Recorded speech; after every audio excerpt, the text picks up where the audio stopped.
नमस्कार मित्रांनो, तुम्ही बघत असाल की काय करतो आम्ही. तर काय नाही, सहलीला जाणारी पोरं गेली होती, ती आता येणार होती. तर आम्ही आलो होतो मंदिराशी.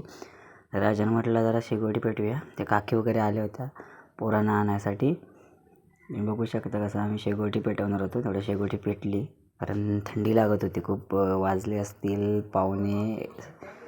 पावणे 12 वाजले असतील शायद. कारण दापोलीमध्ये असतानाच पोरांनी फोन करून सांगितलं की आम्ही येतो, पण पोरं आली नाही. तेवढ्यात शेकोटी बिकोटी घेतली, तेवढ्यात गाडी आली.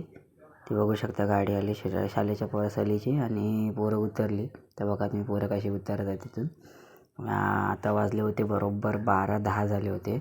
आयुष आला लगेच बाहेर, तिकडून आर्या पण आली. सर्व रायगडला गेली होती. बेबी, न्याय, सानिका सर्वजण उतरली. तर थोडं गाडीच्या इथे थांबलो, कारण त्यांना बाय बोलायचं होतं. बाय वगैरे केला तर सर तिकडून हात दाखवत होते वरून, बघा की प्रत्येकाचे व्हिडिओ वगैरे बनतो असे मला बोलत होते. तेवढ्यात मग ते बस पण निघाली, कारण कोलतरला जाणार होते ना बस. त्यामुळे बस कोलतरला निघून गेली. बघा कोलतरला निघून गेली. तर आम्ही इकडं हे सर्व पोरी होत्या गेलेल्या. इकडे नील असेल, बघा दाखवतो तुम्हाला. नील बघा कसा, त्या चेहरा कसा झाला आहे. हा नील आहे, हे बघा. हा नील आहे. आणि आमचा आयुष्मान पण होता इथं, बघा आयुष्मान.